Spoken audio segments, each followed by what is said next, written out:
कहीं न कहीं हल्का रिफ्ट आई है तेजस्वी यादव का और नीतीश कुमार के बीच में। जैसे किसान महासम्मेलन में भी जस्ट 2 दिन 3 दिन पहले जो हुई थी उसमें तेजस्वी यादव 1.5 घंटा लेट से आए थे, तो हल्का कहीं न कहीं कन्फ्लिक्ट आया है। लेकिन सीट शेयरिंग में कुछ ऐसे सीट जेडीयू को कुर्बान करने होंगे जहां उनके साथ सीटिंग एमपी हैं, तो ऐसे एमपी जो है अपने नए घर जरूर तलाश करेंगे।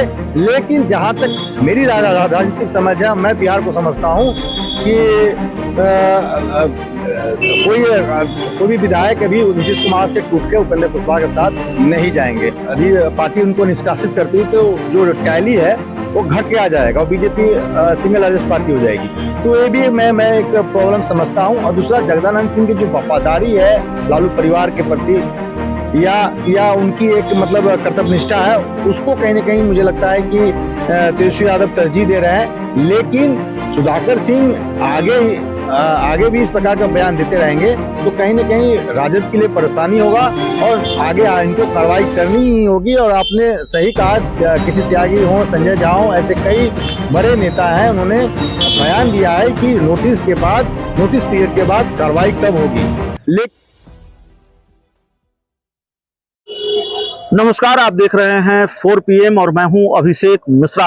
बिहार के राजनीतिक घटनाक्रमों पर बात होगी और जिस बुलेट की रफ्तार से बिहार की राजनीति का घटनाक्रम बदल रहा है उससे जुड़े कई सवालों के जवाब तलाशने की कोशिश हम कर रहे हैं। हमारे साथ देश के जाने माने पत्रकार, बिहार से ताल्लुक रखते हैं, ऋषि मिश्रा हैं। सर, सबसे पहले तो वक्त देने के लिए आपका बहुत बहुत शुक्रिया। और जो पहला सवाल होगा, आप देख रहे हैं बिहार की राजनीति का घटनाक्रम पिछले 3-4 दिनों में किस तरह से बदला है। उपेंद्र कुशवाहा ये कहकर जेडीयू से नाता तोड़ लेते हैं कि नीतीश कुमार और आरजेडी के बीच डील हुई है, जिसका खुलासा नीतीश कुमार या ललन सिंह नहीं कर रहे हैं। नाता तोड़ते हैं, उसके बाद तुरंत ये बयान आरजेडी के विधायक आ जाता है कि तेजस्वी यादव होली के बाद मुख्यमंत्री बनने जा रहे हैं। और आरजेडी विधायक से मेरी बात फोन पर हुई, वो पटना में उपलब्ध नहीं थे, फोन पर हमारी बात हुई और उन्होंने कहा डंके की चोट पर बिल्कुल तय है, तेजस्वी यादव होली के बाद मुख्यमंत्री बनेंगे। ये बस यूं ही एक राजनीतिक बयान है या इसके पीछे कोई मतलब है, इसके पीछे कोई प्लान है आरजेडी का? देखिए, पहले उपेंद्र कुशवाहा के बयान को मैं बताना चाहूँगा कि उपेंद्र कुशवाहा जैसे ही मंत्रिमंडल गठन हुआ, और आपको याद होगा कि मौर्या में एक बैठक हुई थी जिसमें प्रदेश अध्यक्ष भी शामिल थे और प्रदेश अध्यक्ष और सभी कुशवाहा नेताओं ने ये कहा कि सर्वसम्मत से उपेंद्र कुशवाहा मंत्रिमंडल में शामिल नहीं होना चाहिए। उसी दिन से रिफ्ट बना। और देखिए, उपेंद्र कुशवाहा को पार्टी से अलग होना था, ये बात तो श्योर था, क्योंकि उपेंद्र कुशवाहा जैसे ही दिल्ली एक बार जाते हैं पुत्र का इलाज कराने, उसी समय इनकी अमित शाह से मीटिंग होती है और इसका भनक नीतीश कुमार को था। तो उपेंद्र कुशवाहा पार्टी से अलग होने से पहले एक नैरेटिव करना चाहते थे और उसमें कहीं न कहीं नीतीश कुमार का बयान भी उनको कहीं न कहीं हेल्प किया। आपको याद होगा नीतीश कुमार जी ने कहा था कि 2025 का जो चुनाव होगा वो तेजस्वी के लीडरशिप में ही होगा।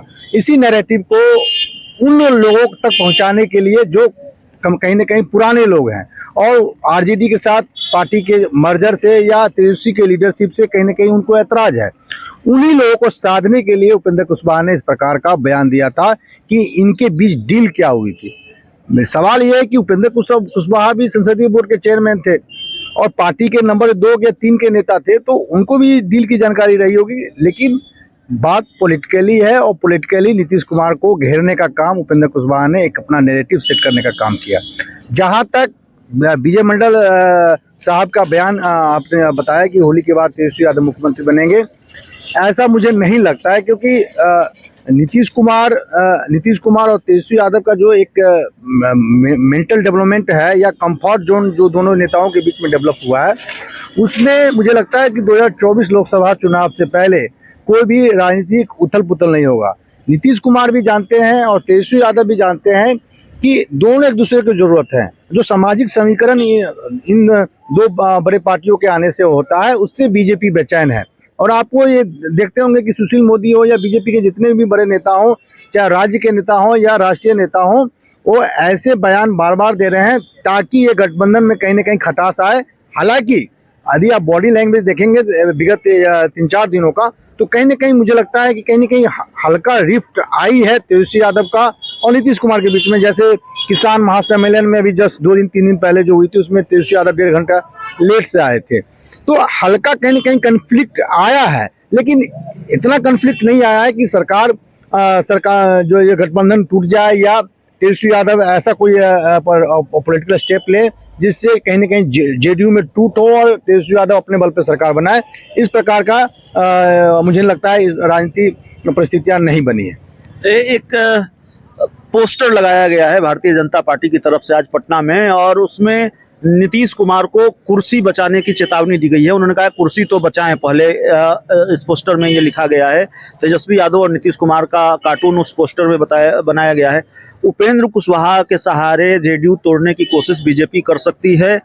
इस पोस्टर में क्या यही कहने की कोशिश है? इस पोस्टर के मायने यही है। अभिषेक जी, आपने देखा भी होगा कि जो उस दिन जो बैठक हुई, उपेंद्र कुशवाहा क्या कह रहे थे कि जेडीयू में हम ऐसे ही नहीं निकलेंगे, हिस्सेदारी लेके निकलेंगे।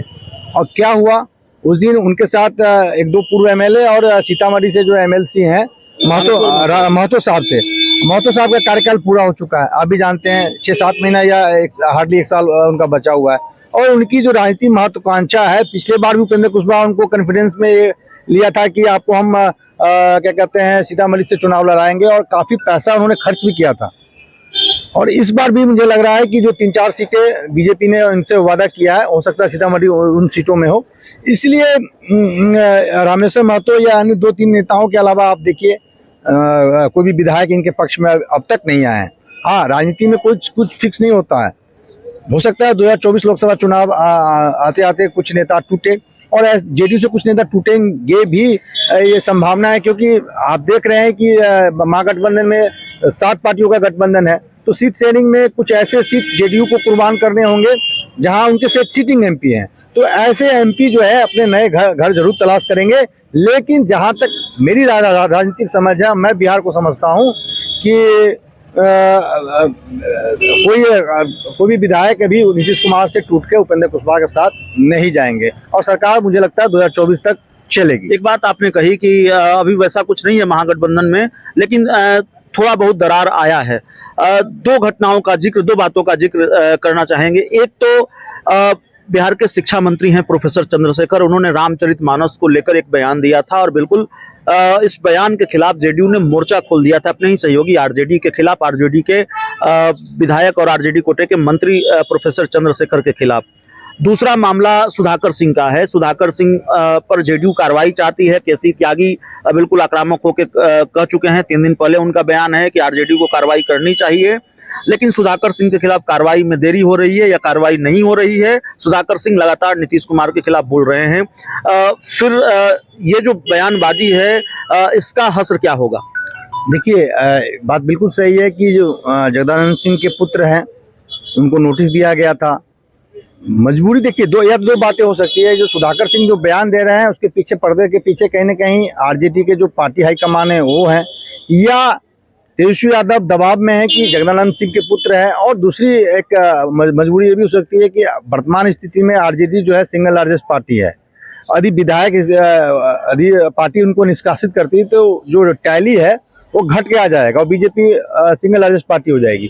तो ये भी मैं एक प्रॉब्लम समझता हूं। और दूसरा, जगदानंद सिंह की जो वफादारी है लालू परिवार के प्रति, या उनकी एक मतलब कर्तव्य निष्ठा है, उसको कहीं ना कहीं मुझे लगता है कि तेजस्वी यादव तरजीह दे रहे हैं। लेकिन सुधाकर सिंह आगे भी इस प्रकार का बयान देते रहेंगे तो कहीं ना कहीं राजद के लिए परेशानी होगा, और आगे इनको कार्रवाई करनी ही होगी। और आपने सही कहा, किसी त्यागी हो, संजय झा हो, ऐसे कई बड़े नेता हैं, उन्होंने बयान दिया है कि नोटिस पीरियड के बाद कार्रवाई कब होगी। लेकिन जहां तक मैं समझता हूं अभिषेक जी, कि इसको ठंडे बस्ते में आरजेडी डालना चाहेगी, तब तक टालती रहेगी जब तक कोई एक बड़ा प्रेशर खुद नीतीश कुमार की तरफ से नहीं हो। या हो सकता है कि देखिए, मैंने पहले भी कहा कि तेजस्वी यादव और नीतीश कुमार बहुत कंफर्ट जोन में है, तो तेजस्वी यादव कहीं ना कहीं नीतीश कुमार से इस मसले पे बात कर लिए होंगे, तो उसके बाद मुझे लगता है कि विगत कुछ दिनों में कार्रवाई होगी। एक आखिरी सवाल है, जिस तरह से आरजेडी नेताओं के बयान आते हैं, सिर्फ विजय मंडल का मामला नहीं है। जगदानंद सिंह, शिवानंद तिवारी, बड़े बड़े नेता कह चुके हैं कि नीतीश कुमार दिल्ली जाएंगे, तेजस्वी यादव बिहार संभालेंगे।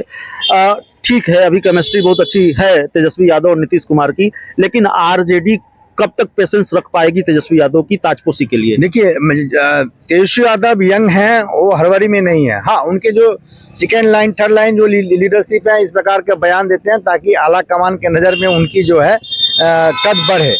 और हर पार्टी के नेता चाहेगा कि उनका नेता मुख्यमंत्री बने, प्रधानमंत्री बने, तो इस प्रकार के बयान आपको देखने को मिलते होंगे। और इनडायरेक्ट रूप से पार्टी हाईकमान भी खुश होंगे कि ऐसे बयानों से कहीं ना कहीं दबाव बनता है। सिर्फ एक दबाव बनाने का मैं एक इसको देखता हूँ, बाकी इसमें मुझे नहीं लगता है कि कोई दम है या विजय मंडल के बयान में या अन्य नेताओं के बयान में। जब तक नीतीश कुमार और तेजस्वी यादव में एक बेटर रिलेशन है, अच्छी केमिस्ट्री है, और 2024 के नतीजे पे डिपेंड करेंगे कि ये गठबंधन आगे 2025 में चलेगी या नहीं चलेगी।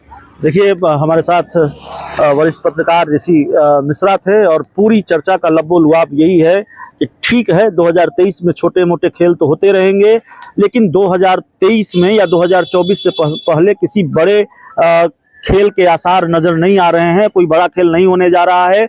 नीतीश कुमार और तेजस्वी यादव की केमिस्ट्री अभी ठीक ठाक है। अगर कुछ होना भी है 2024 के बाद होगा। इस बातचीत में, इस चर्चा में इतना ही। अगर आपने अब तक हमारे चैनल को सब्सक्राइब नहीं किया है तो कर लीजिए।